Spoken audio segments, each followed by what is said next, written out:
Hello kaninyong tanan. Ella, anak. Happy birthday!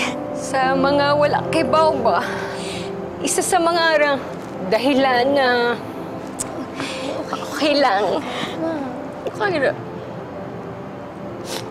Isa sa mga dahilan na pinagsisisihan ko dahil sa kalagayan ni Ella, nung nagkasakit ako nung pinagbubuntis ko siya, uminom kasi ako ng gamot na hindi nireseta ng doktor. Ella, anak, hindi ako titigil lang kakahingi sa'yo ng sorry. Tawarin mo ako, anak, kung hindi ko naalagaan yung sarili ko nung pinagbubuntis kita. Pero alam mo, mahal na mahal na mahal na mahal na mahal na mahal ka namin ang daddy mo. Sobra ka naming mahal. Pinapangako ko sa'yo, anak, hindi ako mawawala sa tabi mo. Aalagaan kita, gagabayan kita, mamahalin kita. I love you, anak. Happy birthday. Mami, di man ka kailangan lang mag-sorry. Ako pa nga po yung dapat mag-thank you sa inyo eh. Kasi binigyan niyo po ako ng buhay. Kahit ganito po ako, I feel blessed pa rin. Kasi, nandyan kayo. Ikaw, Mami. Si Daddy. Tsaka si Lara. I love you, Lara. I love you, ate. Kaya yung pagbo-boyfriend po na yan, Mami, dead man na po yan sa akin. Kasi po, yung pagmamahal niyo sa akin, sapat na. Sapat na at higit pa.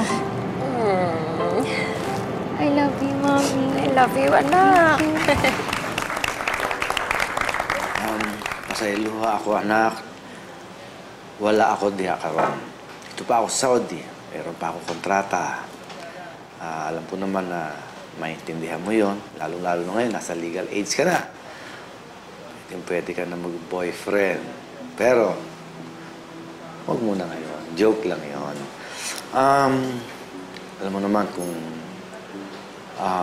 gaano natatakot si daddy mo na magkaroon ka ng boyfriend kasi natatakot ako masaktan ka.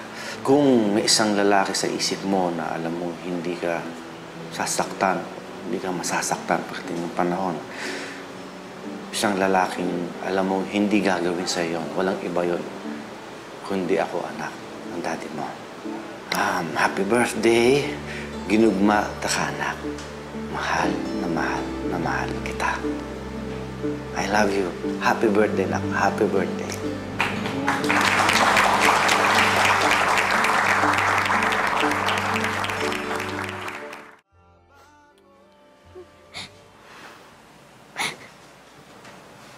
Mami, Daddy,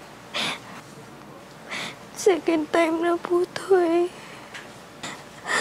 Na-reject na naman po ako ng parents ng taong gusto ko dahil sa pansanan ko. Ayoko na po. Hindi talaga fair ang mundo sa mga kagaya ko.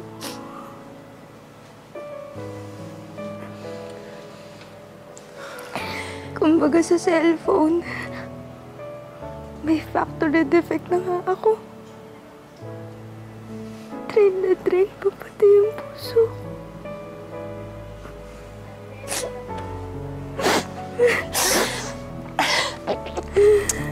Ayaw pagsulti og ingon, anak. Siguro baka nang utok bitaw sa mama niya, kanang hinay bitaw og signal, mao na di siya kasabot ninyong duha ba? Ano bang contact number niya sa abroad? Ako na nga, kahit magpaload ako ng malaki, para mapamukhaan ko lang yan. Flor, ayaw na. Lalo nang lalaki ang gulo kapag pumatol ka pa. Ito na nga ba yung sinasabi ko eh. Ito na yung kinakatakutan ko. Makita kang nasasaktan ka ng ganyan. Pwede lang sanang ipasa load, anak. Ipasa mo na lang sa akin yung sakit na nararamdaman mo eh. Normal sa buhay ng tao ang nasasaktan. Yung mga sakit na yan ang magpapatibay sa atin. Kaya kahit anli pa ang dumating na pagsubok o problema, kailangan fully charged mong haharapin yan. Ha? Murag kamilan niyo si Daddy, ah. Daddy, Mami, thank you po. Lagi po kayo nandun sa tabi ko na nagpapalakas ng loob ko. Thank you, Daddy.